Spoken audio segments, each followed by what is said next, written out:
¿Cómo están? Bienvenidos a su programa El Platón de Confucio. Hoy estamos aquí transmitiendo en vivo desde nuestro estudio y tenemos de invitada a una mujer activa en redes sociales, política y bueno, nos sentimos muy contentos que estés acá. Juncal. No, muchísimas gracias, compañero Edgar. Está el día de hoy aquí contigo en tu medio de comunicación.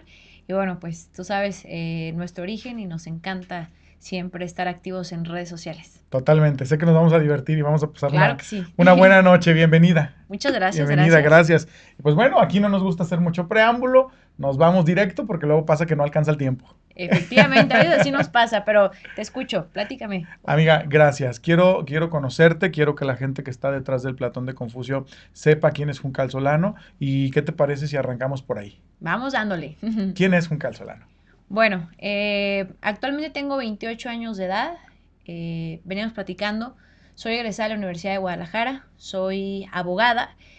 Y por una situación del destino empezamos a acercar a los medios digitales. Eso fue alrededor de hace 7 años. Yo estaba en el segundo semestre de la universidad y una de las razones por las cuales me incliné a los medios de comunicación siendo abogada fue la situación que se vivía en el Poder Judicial, ¿no? Esta situación de corrupción que veía que si no eras hijo, amigo, cuate, compadre del magistrado, era muy difícil avanzar. Yo veía a muchos compañeros frustrados, yo estuve en el tribunal administrativo y vi una gran oportunidad en los medios de comunicación. Vi una gran oportunidad en los medios de comunicación y decidí incursionar en ese entonces YouTube, que sigue siendo la plataforma, bueno, pues más fuerte en comunicación que tenemos en estos momentos. Ya somos más de 3 millones de usuarios, de Wow. charritos, porque el canal se llama El Charro Político. Y bueno, en ese momento era los últimos 2 años de Enrique Peña Nieto. Ok. Yo lo he dicho en más de una ocasión, una de las razones también por las que me incliné por el periodismo o la comunicación fue porque yo tengo un hermano desaparecido. Y esa es una de las principales causas que ¿Te me motivó? impulsan, que me motivan. Muchos nos critican porque dicen que los youtubers no son periodistas. Yo jamás he dicho que soy una periodista, soy abogada, pero sí soy comunicadora. Y comunicamos con la intención de que más personas se informen Ujú. y, y que sepan lo que está pasando y que la gente tenga la decisión de elegir. Entonces me regreso, estábamos en el último año de Enrique Peña Nieto, vemos que existían medios pues muy afines al gobierno en aquel entonces del PRI y Del famoso nuevo PRI, del que famoso era el nuevo nuevo PRI, PRI, ¿no? era el Ajá. nuevo PRI, y vi una gran oportunidad para informar desde YouTube. Y en ese entonces estaba Andrés Manuel López Obrador como candidato y bueno, pues invitaba a que a todo aquel que creyera en el movimiento de la Cuarta Transformación, pues se sumara de cualquier forma y yo vi que la mejor forma de sumarme era a través de un canal de YouTube. Entonces, pues Esa fue tu presentación, esa esa fue fue tu mi, carta. esa fue mi carta, literalmente subimos el primer video y vimos cómo un video podía llegar a muchas personas. Si bien es cierto, en una sentencia, tú que eres abogado, amigo, sabes que puedes ayudar a impactar a una familia, a una persona, pero grabar un video y que llegue a miles de personas era algo asombroso. Y justamente en ese momento tan importante donde Andrés Manuel venía con mucha fuerza, pero también ahí me di cuenta que en México ser periodista es peligroso. Porque cuando yo empecé en ese sexenio, recuerdo que recibía amenazas. Me decían que si sabía lo que le hacían a los periodistas aquí en ¿Te México. dijeron eso? También me acuerdo que en ese momento mi mamá siempre lo que yo quisiera hacer me apoyaba. Mi papá, yo no digo que no me apoyaba, pero él tenía miedo, Pensaba ¿no? Pensaba diferente. Claro, se diferente. preocupaba por Digo, su yo no hija. tengo hijos, ¿verdad? Pero puedo entender esa parte y él prefería mil veces que estuviera tal vez en un juzgado o que hubiera, no sé, algún despacho, ¿no? Ujú. Pero a mí me gustó el tema de la comunicación y aunque al principio me costaba un poco de trabajo que mi papá lo pudiera entender, pues se hizo a la idea que no había manera de detener esto que estaba iniciando. Y luego llega el presidente Andrés Manuel, nosotros lo acompañamos con nuestros propios recursos, con lo que íbamos monetizando en YouTube, pues íbamos acompañándolo a los debates, la gente se nos empezaba a sumar, y si el primer video llegaba a 20,000, el siguiente a 40,000 vistas, 50,000, 100,000, 300,000, era una locura el movimiento de la transformación antes de que el presidente, y sigue siendo antes de que el presidente llegara, y actualmente lo sigue siendo con la presidenta Claudia Sheinbaum, pero era un impacto, era una revolución ¿Y de tú la asumes comunicación. que este impacto fue por el personaje, por la corriente, por el momento que atravesábamos en México? ¿Qué es lo que hacía ese boom? Yo creo que todo influyó. Veníamos de un gobierno que a todas luces generó mucha corrupción en nuestro país. De entrada, un matrimonio donde pues se eligió una persona por lo famoso que era en Televisa, me refiero a la que en su momento fue la esposa de Enrique Peña Nieto, mejor conocida como La Gaviota, Angélica, y que terminó siendo una muy mala administración. También el presidente Andrés Manuel López Obrador, su forma de comunicar, las causas de su movimiento influyeron muchísimo, y esta frase que para mí es fundamental: por el bien de todos, primero los pobres.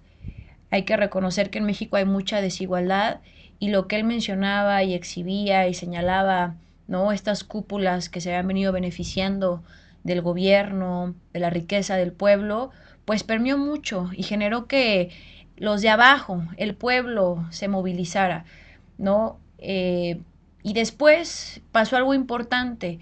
Llega el presidente Andrés Manuel y anuncia sus famosas mañaneras. Ujú. Yo fui la primera youtuber que tuvo la oportunidad de preguntar. Cuando hace las mañaneras, vemos que podían entrar medios de comunicación, los que pues ya conocemos: Televisa, TV Azteca, el Los Universal. tradicionales. Pero también nosotros decíamos, ¿dónde quedamos nosotros? Porque al final comunicamos. Claro. Y como medio de comunicación tú te diriges a una audiencia, y está bien y es respetable. Y nosotros nos dirigíamos a una audiencia y nos preguntaban, ¿por qué no van a las conferencias mañaneras? Pero si eran invitados y se permitía, o ustedes abrieron brecha ya. Pues al inicio, cuando empezó el presidente, no veíamos a ningún youtuber. Y la Ok. gente nos decía en los en vivos, porque nosotros transmitimos en vivo: oigan, ¿por qué no van? ¿Por qué no intentan entrar a las mañaneras? Y dijimos, bueno, ¿por qué no?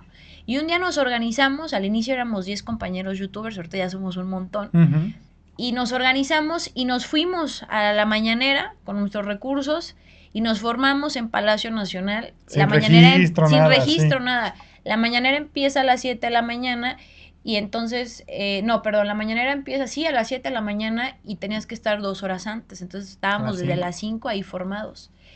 Cuando entramos, pues también se les hizo un poco extraño porque no teníamos la acreditación de un medio tradicional. Y Sí. no tienes acreditación: ay, soy youtuber, soy Funcal y está mi canal. Aquí está mi canal Entonces, en el y celular. entendemos, era estar en una misma aula con el presidente de la República.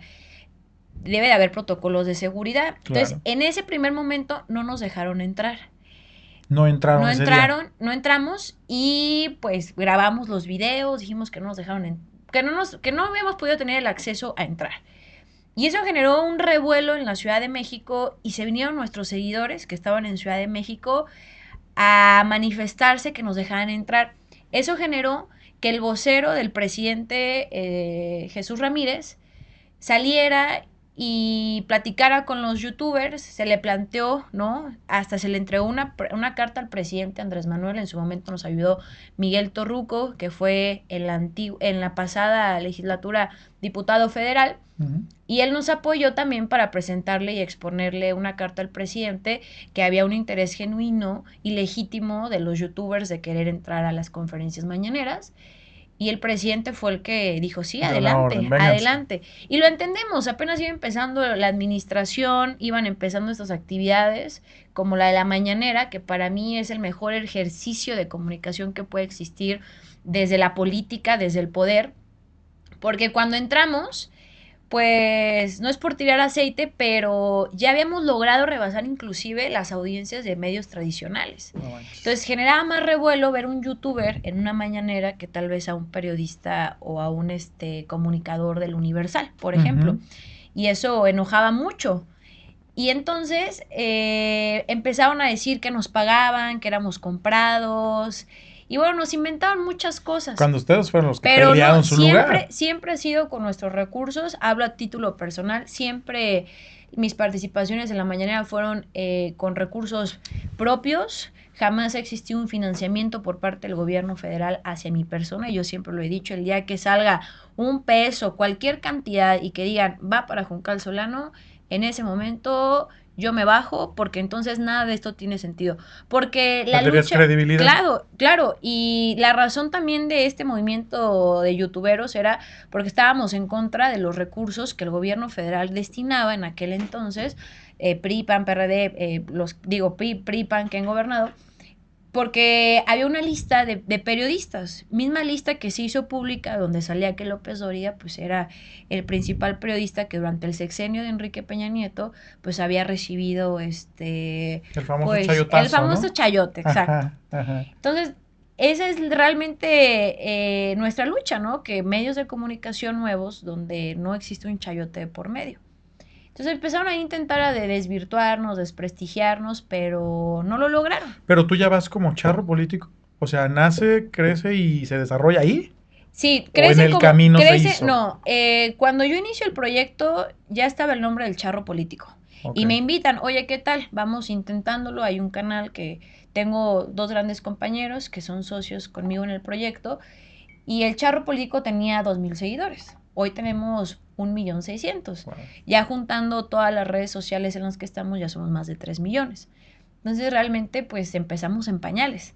Y no me dejarás mentir, en la carrera de Derecho no te enseñan cómo grabar hacia una cámara. O sea, mis primeros videos yo tardaba muchísimo en grabarlos porque no sabía cómo hablar hacia la cámara, yo hacía mis guiones.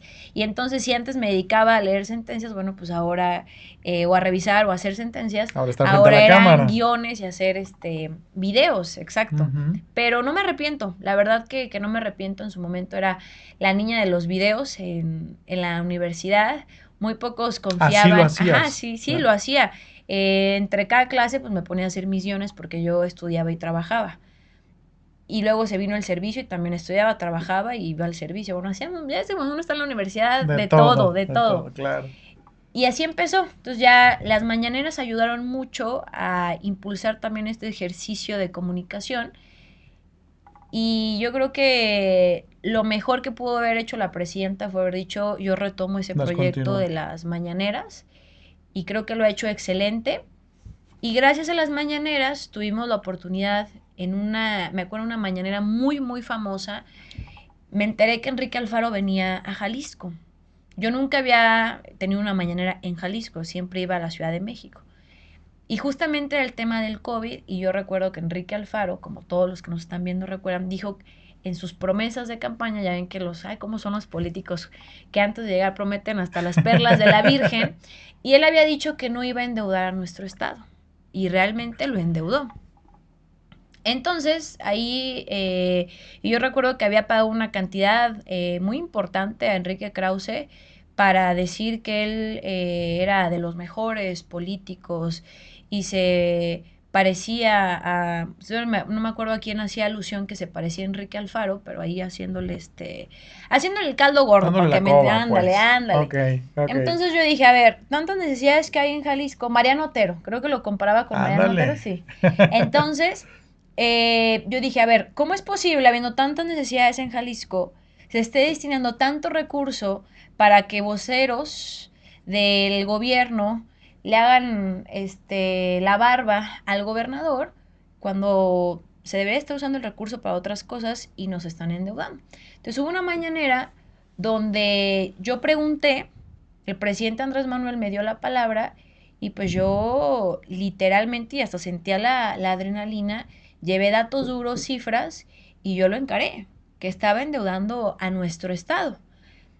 Y se hizo muy famosa porque eran las 7 de la mañana, y a las 7 de la mañana no hace mucho calor, como para estar sudando, no hace mucho calor. Y lo Bueno, pusiste a sudar. se puso a sudar el señor, ya no sabía dónde, y el presidente le decía, pues contéstale, tú eres el gobernador de Jalisco. Bueno, terminó enojadísimo, que nos mandó a decir con un periodista, Leo Schwebel, que para la próxima, que el gobierno se atreviera a mandar a sus periodistas, y bueno, ahí dijo palabras altisonantes, y eso dijo el gobernador. Entonces vemos que tenemos un exgobernador Pues muy intolerante a la libertad de expresión. Esas han sido las veces que más he sentido que nos intentan censurar. ¿Sentiste ahí que te Sí, quisieron ahí censurar? sí sentí, la verdad, se hizo muy, muy viral esa mañanera de tener 800,000 seguidores. Llegamos a 1,000,000 en un solo fin de semana. Yo iba a los restaurantes y escuchaba mi video que lo estaba Lo están reproduciendo. reproduciendo. Exacto. Y se enojó mucho el gobernador. Se enojó mucho. Después nos lo volvimos a encontrar en un evento en Mérida y ni se nos quiso acercar, ¿no? Desde ahí sentimos Que ibas muy bien. que íbamos muy bien, Que exacto. Ya estabas desde ahí teniendo le éxito. pusieron Suda como Alfaro y se hizo ahí famoso en redes sociales. Pues. Oye, Juncal, pero ¿en qué momento entonces migras a la participación directa ya en política? Justamente después de esa mañanera nos invitaron a participar, nos invitan a participar, la gente nos pide abanderar un proyecto y aquí hay una realidad. Realmente el proyecto de Morena ha crecido muy rápido. Es un partido y un movimiento que ha crecido. Bueno, la cuarta transformación es el movimiento y el partido, porque tú sabes que para aquí en México, para llevar a cabo grandes proyectos políticos, nuestro sistema está diseñado con partidos políticos. Sí. Es muy difícil que un proyecto sin partido avance. Y tan es así que lo vemos al momento de conformar las alianzas. No se pueden tener las mayorías en los congresos si no es a través de alianzas. Realmente nuestro sistema, para tener una mayoría, un solo partido no lo puede lograr. Por eso existen Se otros hacen estas partidos. alianzas y Ah, los exacto. movimientos no Sí, podrían gobernar. Tienen que ser efectivamente, con un entonces es partido con un político. partido político. Entonces el presidente Andrés Manuel planteó que tenemos un movimiento, pero para llevar a cabo estos proyectos y políticas públicas que queremos generar en el país, se necesita un partido político para que sea el vehículo. Ujú. Y bueno, pues sabemos que Morena ha crecido muchísimo. En Jalisco, en el 2021, recuerdo que eran todavía pocos los perfiles que levantaban la mano y decían queremos abandonar un proyecto, porque era prácticamente pues nuevo todavía. Al inicio me acuerdo que el presidente decía pedíamos, ¿no? Invitábamos Que para se que se fueran de sumaran y candidatos. ahorita, bueno, Sobran. ya sobran candidatos que quieren sumarse al movimiento. Ajá. Entonces, en el 2021 nos invitan a participar como diputada y ahí fue el primer contacto de participación ¿Como política candidata o como diputada? como candidata a diputada, ¿A como diputada candidata local? en 2021, ajá, aquí en Jalisco. Ok. Y esa fue la primera vez y perdimos. Por eso, antes de empezar, cuando tú me platicabas, ¿tú crees que la política está migrando a las redes sociales? Sí. Yo te podría decir, es importante la comunicación definitivamente. Ese es un buen dato. O sea, ¿se está migrando o no se está migrando? Yo no creo que se esté migrando, sino que las redes sociales son una herramienta y un componente fundamental para aquel que quiera hacer política en este país. Pero que tú digas que a través de las redes sociales, solamente, sin ir a territorio, sin tocar casa por casa, sin ir directamente con el pueblo, hacer también reuniones, no sé, es necesario. O Es un sea, si complemento es un entonces, es complemento, es un parte de un complemento. Yo todo. no puedo decir que se está migrando.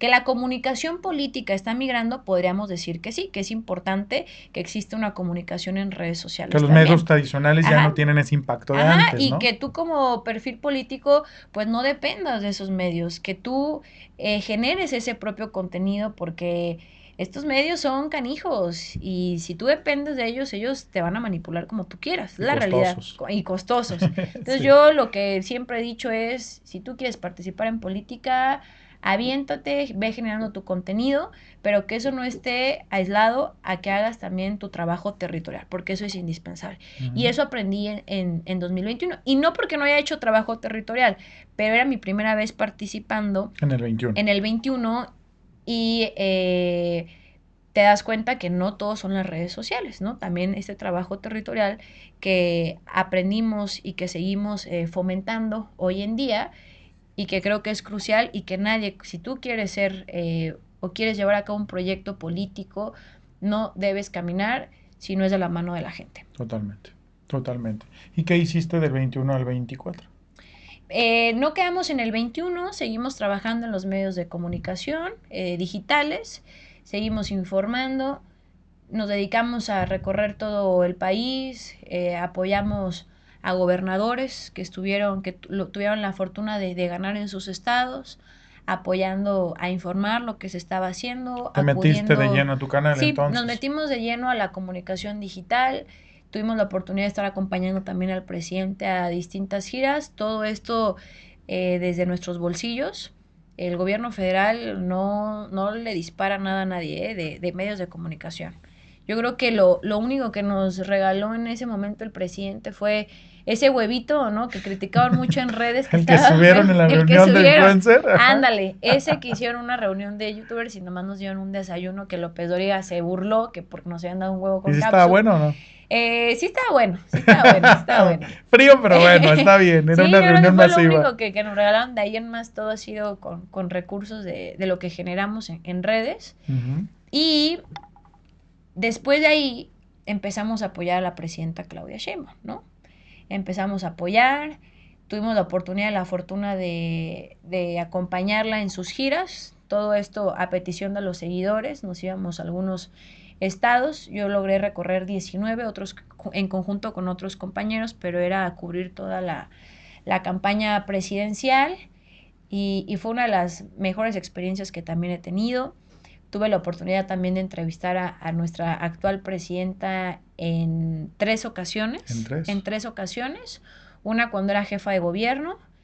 La que más me gustó fue cuando estábamos en el Estado de México y me invitó a su camioneta, me subí con ella Yo vi esa, sí. y grabamos una entrevista de un trayecto y bueno, nos conoce, sabe nuestro trabajo y la presidenta también reconoce el esfuerzo de las redes sociales. Hoy inclusive, y le agradezco a la presidenta, yo estoy segura que este video lo va a ver, Es seguro que sí. el día de ayer quisieron boicotear su conferencia mañanera y hubo un compañero que lo agredieron, un grupo de personas, y salió la presidenta a darle toda su solidaridad y era un compañero de los medios digitales. Entonces siempre ha habido un respaldo al reconocimiento del trabajo que hacemos, ¿no? Yo digo, eso es grandioso porque ya les dio ese lugar que ustedes mismos se ganaron, ¿no? Poco a Claro. poco y que, bueno, yo creo que coincido contigo, todos tenemos que ir comunicando y los políticos no pueden solo colgarse de las redes. No Sí, podemos porque sí, ya no, somos no se puede. parte. Tenemos que estar en dos. Pero oye, Juncal, llegas de regidora a Tonala y la idea es, la pregunta es, ¿cómo le haces para tener este equilibrio entre el activismo social en redes y tu trabajo como regidora? Yo creo que las dos cosas van de la mano. Yo estoy muy contenta con las actividades que hemos realizado. Por las mañanas nos dedicamos al tema de la regiduría y ya por las tardes hay días que grabamos, hay días que nos toca ir a territorio y buscamos siempre un equilibrio. Estoy contenta y también lo que me llena de mucha emoción es que Tonalá fue el primer municipio que se pintó de guinda en la zona metropolitana y volvió a refrendar en esta última elección y yo creo que tenemos un compromiso muy importante los que somos del movimiento porque el pueblo Ujú. ha estado ahí respaldándonos y no podemos fallarles, ¿no? Recuerdo que la presidenta Claudia Sheinbaum, el primer municipio que vino en Jalisco fue a Tonalá también y yo sé que próximamente regresará nuestra presidenta. Sé que a Tonalá lo tiene en un lugar muy especial porque fue el primer municipio que le dio el voto de confianza a la Cuarta Transformación aquí en Jalisco y pues tenemos que trabajar con esa humildad, sencillez que siempre nos ha caracterizado y atendiendo las necesidades Sin duda. de los tonaltecas. Esto implica, Juncal, el impacto, o más bien, ¿cuál es tu narrativa? ¿Lo haces de manera informativa, lo haces emocional, lo haces confrontativo? En tu experiencia, ¿qué es lo que más ha crecido, Juncal Solano? Yo creo que en lo que más hemos crecido es en trabajar con la gente, ponernos en los zapatos de los demás, ¿no? Por ejemplo, el otro día venía una persona y me pedía que se le apoyara con un tema donde, y a veces vienen, ¿no? Y nos pasa que vienen a pedirnos apoyo en algunas cosas que tal vez no está dentro de nuestras, lo que nos permite la ley hacer como Ujú. regidores, pero humanizarnos, ¿no? Yo creo que debemos de humanizarnos, siempre estar a disposición de la gente, porque nos ven como una figura de confianza y que podemos apoyarlos para resolver cosas. El otro día fue una señora a buscarme, que no era un tema que no estaba en mi jurisdicción, pero vimos la forma de cómo apoyar, de resolver. Y era una señora que a su hijo lo habían atropellado, lo atropellaron, y eso fue hace 12 años. Y lamentablemente cuando lo atropellaron, pues el joven quedó mal, quedó prácticamente paralítico y en un estado eh, casi vegetal. No manches. Y en esos 12 años no le habían hecho justicia al joven. Habían dicho que él se había echado la culpa, eso fue falso. Y yo acompañé a la señora con el juez. ¿Tú fuiste con Sí, ella? el otro día estaba platicando con mi mamá, le dije, yo creo que ahorita como regidora estoy litigando más que cuando ¿Qué antes? estaba así. Fui a Puente Grande, fuimos a Puente Grande, y el juez comentaba que no la atendía, y fui yo con ella, y lo único que quiere la gente es atención, amabilidad y Acompañamiento. acompañamiento, y que les expliquemos y que vean que el servicio público no es ajeno a ellos, al contrario. A ver, nosotros estamos por la gente, esa es la realidad, Sí. ¿no? Nosotros, si la gente no hubiera votado por la transformación en Tonalá, yo hoy no estaría ocupando un espacio en el Cabildo. Entonces, con esa sencillez y con ese chip debemos de trabajar. Nosotros nos debemos a la gente. Y la acompañé, el juez la atendió. Ella había dicho que jamás nunca la había atendido el juez en todo lo que llevaba el proceso de 12 años. Y ese día se abrió la puerta. Y ese día se abrió la puerta, logramos resolver el tema. Digo, al final le dieron 100,000 pesos a la señora. Digo, eso ya a mí ya no me tocó, yo me tocó nada más el acercamiento. Pero dice, 100,000 pesos para una vida No no es es nada, nada. no es nada, Nada. pero por lo Pero menos también el que peor era vaya, que ni siquiera la que ni siquiera la escucharan, ¿no? Le escucharon. abrieron la puerta, Exacto. claro. Entonces, yo creo que eso es lo que más he aprendido, ¿no? Reconocer dónde hay deficiencias todavía en el servicio público y mejorarlas, y ser un buen funcionario público. Yo te he visto a ti muy crítica, muy dura, muy fuerte con los gobiernos nacionales, federales, estatales, municipales. Pero te pregunto, dentro de Morena, ¿hay espacio para la crítica? ¿O ahí se censura y ahí todo está bien hecho? No, hay espacio para la crítica, y yo siempre lo he dicho a la gente, yo estoy muy agradecida con Morena. Yo nunca he pertenecido a ningún partido político. Morena ha sido mi primer partido político, y sí, sí hay derecho a la crítica, porque esa es la esencia de nuestro movimiento. Prohibido prohibir era uno de los lemas del presidente Andrés Manuel López Obrador. Pero más allá de Morena, que por eso hice mucho énfasis cuando empezó la entrevista, que sabemos es el automóvil, ¿no? El motor para poder llevar a cabo grandes reformas y temas políticos en nuestro país. La esencia o lo más importante es el movimiento. Antes de ser morenista, yo soy obradorista, ¿no? Ujú. Y el obradorismo es el humanismo mexicano. Como Estado, nuestro fin último debe ser garantizar la felicidad del pueblo, de la gente, generar condiciones para que el pueblo esté contento, esté feliz, se sienta pleno. Entonces es lo que siempre me he manejado con esa bandera, y siempre le he dicho a mi público, a los que nos siguen, mi fidelidad debe estar con ellos, ¿no? Nunca debe estar por encima un partido político. Y hoy que el presidente Andrés Manuel ya está fuera del trabajo y ya se retira de la presidencia y está Claudia, ¿cómo ves? ¿Cómo ves a México? ¿Cómo ves a la presidenta? ¿Cómo ves a los obradoristas? ¿Se identifican ahora con Claudia? A ver, creo que el reflejo está en la aprobación que hoy tiene nuestra presidenta. Hoy tiene más aprobación que el presidente. Estamos en un 85% de aprobación. La gente está con la presidenta Claudia Sheinbaum. Sabemos que están viviendo momentos de tensión con Estados Unidos, Sí. pero siempre debe prevalecer la comunicación. Y eso yo se lo reconozco, porque la presidenta ha demostrado esa postura firme y leal al pueblo de México. Eh, el día de hoy simplemente anunció también que sigue llegando inversión a nuestro país, y yo veo a la gente muy, muy comprometida.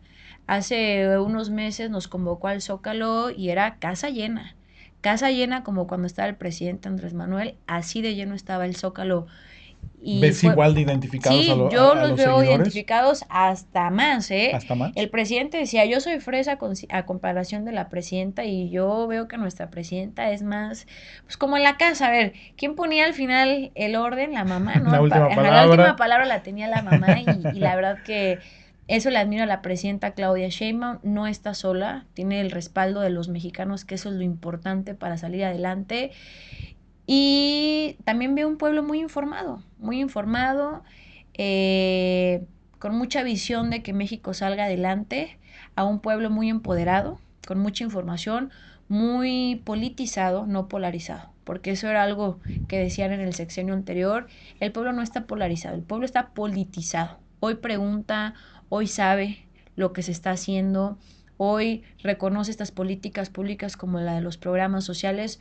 Yo sé que en la oposición están en desacuerdo en algunos temas como los programas, pero no tienes idea, Edgar, las personas que van a mi oficina, yo no lo dimensionaba, yo no dimensionaba tanto la importancia de...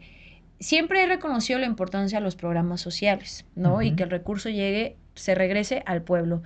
Pero hoy desde la regiduría reafirmo y sobre todo defiendo más los programas sociales. ¿Por qué? Durante gobiernos anteriores se implementaron malas políticas como el tema de pensiones, muy mal pagadas, muy mal consideradas para la gente por los años de trabajo.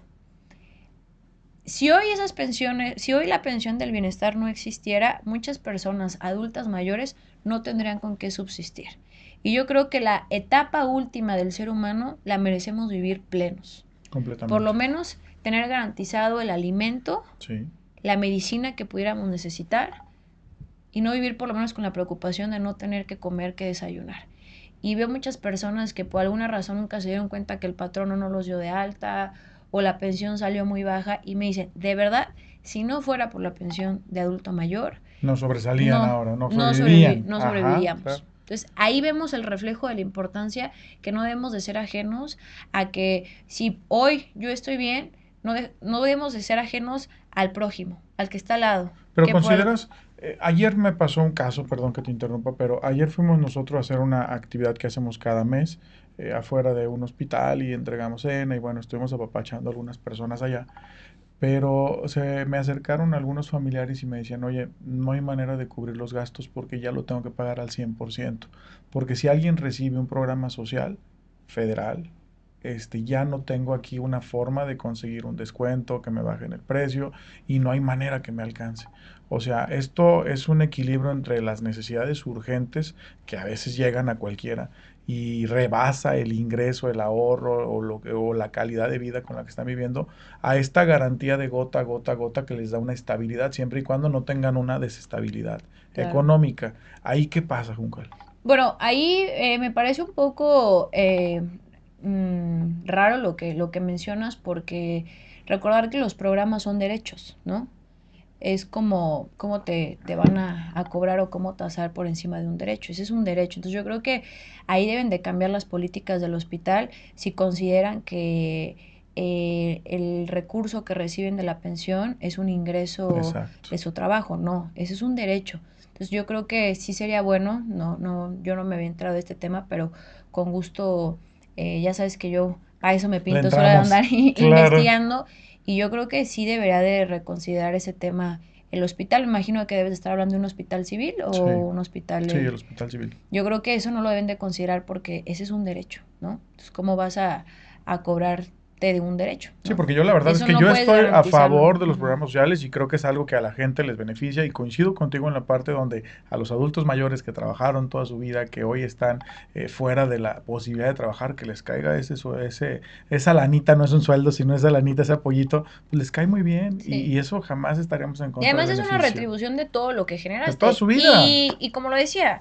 hoy los programas sociales son derechos, ¿no? Y el mejor ejemplo es el de la pensión de adulto mayor, donde todos lo pueden recibir. Así seas de donde seas, seas de algún estado, de alguna colonia, lo que sea. Digo, veíamos a Cuadri, que ahí andaba formado por su pensión y estaba en contra. Y realmente este es un derecho para Como aquellas todos. televisiones que Ajá, repartió Peña sí, Nieto, que también todos sí, iban sí, por sus sí. teles, ¿no? Digo, esto es para todos y es el que el Estado te regrese algo de lo que tú le contribuiste, ¿no? Que al final es muchísimo más lo que uno le sumó a la nación, pero es este sentido de, ¿no? El Estado te regresa Ujú. lo que tú le has sumado durante años. Oye, Juncal, y si nos quitamos un poco de los partidos y nos quitamos un poco de la actividad que aquí nos atañe, este es un programa político, ¿cuáles son tus causas personales? Sí, mis cosas personales, bueno, como lo mencioné, número uno, lo que a mí me motivó para iniciar este activismo social, esta lucha social, ha sido la desaparición de mi hermano y la democratización de los medios de comunicación, ¿no? Esos son como los dos pilares fundamentales. Hoy sabemos que la situación de desaparecidos es lamentable y debemos atacar las causas. Entonces, cuando yo inicié, yo decía, quiero ser tan famosa que si en algún momento mi hermano me ve, donde quiera que esté, pues se acuerde y me reconozca, ¿no?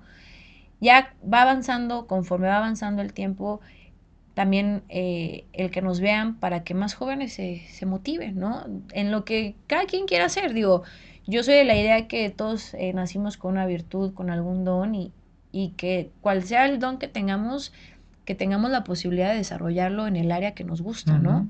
Yo creo que eso es lo importante y que los jóvenes no veamos ajenos la política. También es una de las causas que hoy me motivan. A veces se cree, no, pues el político corrupto, y también, ¿no? Los de la cúpula, ¿no? El hijo del diputado es el que va a llegar y no es así.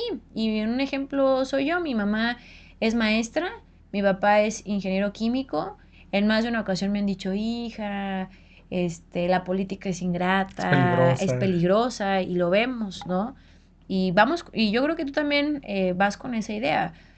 Hay que empujar para que este país se pacifique, pero sin duda hoy ser servidor público y bueno y honesto es peligroso. Pero si no avanzamos con paso firme y nos unimos, no podemos dejar a este país y a este pueblo que tanto eh, nos ha respaldado. Entonces tenemos que seguir con firmeza caminando e invitar a los jóvenes a que participen, Sí, porque a yo quería, cuestionarnos. bueno, quisiera que nos detuviéramos un poco en la participación de los jóvenes, porque yo creo que la política también requiere de frescura, de nuevos cuadros, pero no que entren hoy a la acción, sino que vengan desde una formación que al paso de los años puedan servir de una manera Claro. profesional. Pero luego la política es un sinónimo de corrupción o de que las cosas se hacen fáciles y la riqueza llega pronto. Entonces, ¿cómo invitas o qué le dices a los jóvenes para que realmente se involucren? Y ojo, esto luego sin un partido, o sea, no solo vénganse a Morena o vénganse al PAN o vénganse al PRI, o sea, involúcrense en política. ¿Qué les Claro. dices? Sí, yo creo que es importante involucrarnos, porque al final todos debemos de participar en la toma de decisiones. Y el mejor ejemplo es lo que hoy en nuestro país representa la democracia. Hoy el voto de un joven representa lo mismo que el voto de la persona más rica de México. O sea, para la democracia todos valemos por igual. O sea, Ricardo Salinas Pliego, ese señor que no quiere pagar impuestos, que repito, lo que debe sería el presupuesto de Colima, cuántas cosas no se podrían hacer con ese presupuesto, vale lo mismo que todos los chavos que estamos aquí en Tonalá y que queremos un cambio y que queremos vivir en un municipio tranquilos, felices, ¿no? Con mayores oportunidades. Entonces, eso es la importancia para mí de la democracia, que todos valemos por igual y que impulsemos una política que no sea clasista y que no sea racista, con Ujú. mayores oportunidades. Yo creo que aquí en Jalisco y en todo México los jóvenes tenemos derecho a estudiar lo que queramos. Es tristísimo cuando vemos y escuchamos, es que no salí en listas. El otro día conocí a una chava que lleva 5 años intentando quedar en listas para estudiar medicina. Ah, Y esa joven se merece ser médico. Es que mi mamá me dice que sea enfermera, pero yo quiero ser doctora. ¿Por qué? Si ella quiere, y todo mi respeto y mi reconocimiento a las ya he enfermeras estado también. ahí insistiendo. Pero si ella quiere ser doctora, el Estado, carajo, hay que garantizar que logre ser doctora. Y así como ella, todos, no nos podemos dar el lujo que ningún joven esté fuera de las aulas. O sea, como país no nos podemos dar el lujo de que los jóvenes no tengan el derecho a la educación. Pero no Mm. solamente es invertir en la escuela, es invertir también en lo que hay alrededor de la escuela, Ujú. ¿no? El que tengan la posibilidad de estudiar, pero que también sus papás tengan un buen trabajo para que el día de mañana no le digan, mijito, deja la escuela o hijo, deja la escuela porque nos tienes que ayudar para sostener la casa, ¿no? O Sin sea, no duda. nada más es invertirle en las universidades, que yo creo que necesitamos más universidades aquí en Jalisco, pero todo va de la mano, Y debe ser un desarrollo integral. integral, Integral. totalmente. Trabajo, jóvenes, es todo. Oye, pues se nos va el tiempo. Se nos va el tiempo. La verdad es que yo estoy escuchándote con detenimiento y me gusta Muchas el gracias. planteamiento, Juncal. Gracias por estar acá en el Platón. Pero a mí me gusta también aquí mostrarles la otra cara. Porque la verdad es que en tus redes pues eres muy pública, pero en tu persona, ¿qué rollo? ¿Qué hace Juncal fuera de todo esto? Eres una joven de 28 años. ¿Cómo despresurizas la carga política? ¿Cómo le bajas al estrés? Cuando te desconectas, ¿qué haces? Bueno, cuando me desconecto, número uno, no agarro las redes sociales porque nuestra actividad constante es estar en redes. Y me encantan las redes sociales, pero también trato el domingo, para ser exactos, trato de desconectarme por salud mental, ¿no? Muchos me dicen, es que mi mamá a veces, si me está viendo mi mamá, me decía, es que yo me agarro peleando ahí con las señoras o señores en Facebook, ¿no? Que te dicen cosas o así. Y yo le digo, mamá, es que eso es la libertad de expresión, ¿no? Prohibido prohibir. Yo estoy en total desacuerdo con esos funcionarios que bloquean. O sea, no debemos de bloquear a nadie. Habrá gente que esté a favor, habrá gente que esté en contra. Efectivamente, a veces alguien detrás de un teléfono se siente muy valiente y te O de ofende, un perfil falso. o de un perfil falso. Pero al final, yo cuando subo algo a las redes sociales, en ese momento entiendo que eso que se acaba de subir ya no depende de mí, ya le pertenece al internet y que se abra el debate y la discusión. Al final la gente tiene la última palabra. Pero Ujú. los fines de semana sí trato de desconectarme un poco, convivir en familia, vivo con mis papás. Me gusta mucho hacer ejercicio, me gusta también leer, me gusta escuchar podcast, pero últimamente escucho más podcast porque a veces por las cargas laborales es más fácil en el vehículo. En Cuando el estamos moviendo trayecto. de colonia a colonia, pues a veces ponemos un podcast. Se ¿Y me qué hace un poquito podcast más... y qué libros? Me gustan mucho podcasts de emprendimiento, temas espirituales, me gustan mucho. Yo creo que si tuviera la oportunidad de estudiar otra carrera, me inclinaría también por psicología. Yo creo que el ser humano es asombroso, la forma de cómo nos relacionamos, cómo conectamos los unos a los otros, que al final esto es lo que hacemos en política, ¿no? El unirnos por una misma causa, enfocarnos en una misma causa. También me gusta pasear a mi perrito, tengo un Mm. perrito, no tengo hijos, todavía no tengo hijos, y convivir en familia, yo creo que La familia es la es familia es todo, la ¿no? clave y Ujú. lo sencillo, ¿no? A veces uno cuando está chavo piensa que entre más es mejor y yo creo que ahora menos es más, ¿no? Hoy, Estar con la familia. yo creo que, bueno, yo coincido 100%. O sea, el tema de la familia, más allá de viajar o de, no sé, hacer shopping, lo que sea, la familia es la familia. Esa Sí. aterriza. Pero, ¿a qué político admiras? Bueno, admiro mucho al presidente Andrés Manuel López Obrador por esa sencillez y porque siempre se mantuvo firme, ¿no? A sus convicciones y a la comunicación que generó. Creo que es un gran político. Logró poner en alto nuevamente el nombre de México, ¿no? El que uno se siente orgulloso de ser mexicano. Recuerdo mucho cuando Peña Nieto invitó a Donald Trump a Los Pinos en aquel entonces y prácticamente Trump vino a burlarse de nosotros aquí en nuestro país y Ujú. eso fue algo humillante para los mexicanos, ¿no? Y en ese momento el presidente, independientemente de los partidos, los colores, cerró filas con Peña Nieto y dijo hay que respaldarlo porque antes que todo está nuestra nación. Y yo creo que eso es tener altura de miras. También yo creo que siempre fue pues muy cercano a la gente estas giras que se aventaba. Yo una vez tuve la oportunidad de cuando venía en la famosa camioneta, en la Suburban, de las camionetas que usaba en las giras, como la gente literalmente ¿Se abalanzaba o qué? se le aventaba en la camioneta. Yo le iba a hacer una pregunta y cuando menos me lo esperé, la ola, ya estaba yo ahí en la camioneta, ahí atrincherada, y me reconoció y me dijo, Juncal, muchas felicidades, lo están haciendo muy bien. Y es decir, que andaba en todo el presidente. Y yo veo que la gente lo recuerda con mucha nostalgia. Entonces Ese yo fue lo para veo. ti un gran regalo, Sí, yo supongo, padrísimo, ¿no? padrísimo. Entonces sí, sí lo admiro muchísimo al presidente Andrés Manuel. Juncal, última pregunta y para cerrar, si pudieras cenar o comer con alguien que esté vivo o no, ¿con quién sería? Pero ya eligieron en otros programas a Andrés Manuel y a Claudia. Ya no puedes elegir a ellos. Ya no podría cenar ¿Con quién con sería ellos. cualquier persona? ¿De la actualidad o también del pasado? No, atemporal, cuando tú quieras. Bueno, pues yo creo que Juárez, ¿no? Sería interesante alguna plática con él o Madero. Me considero también maderista, sufragio efectivo, no reelección, ¿no? Que es algo de lo que veremos en 2030, donde ya no habrá Ya no hay. reelecciones, ya no habrá Ujú. reelecciones. Entonces, yo creo que con ellos podría ser una buena opción. Ahí está. Otros más que ya tachamos en la Ya. lista. Pues este fue el programa con Juncal. Pudimos conocer un poco más de su vida, de su trayectoria, de sus inicios en política. Y bueno, me quedé con varias preguntas, pero estoy seguro que no será la primera vez, Juncal. No, aquí Te cuando nos vemos, invites. te vemos acá porque la idea es, la primera vez que viene un invitado, hablamos de su vida. La segunda vez, entonces ya le entramos al debate, hablamos Eso. de tus iniciativas, hablamos de tu trabajo, que ahorita no los tocamos porque estábamos hablando de tu No, y a persona, ¿no? ver, reconocer, ¿no? Agradecerle también a Edgar, somos compañeros Sí. en Cabildo y muchos de los temas que se han presentado han avanzado también gracias al respaldo que ha habido Gracias. por parte de la fracción del PAN. Y al final esto es el tema, ¿no? Que las cosas avancen en favor de la gente. Siempre. Eso es lo principal. Sí. Pues nos despedimos. Muchísimas gracias a todos. ¿Algo para despedirte, Juncal? No, pues compartí el video, recuerden dejar ese like, compartir el video y déjenos en los comentarios qué opinan y ya en el siguiente, pues ya que se prenda el debate. En la siguiente se va a poner bueno también. Que tengan muy buenas noches. Gracias por seguir el Platón de Confucio. Hasta luego.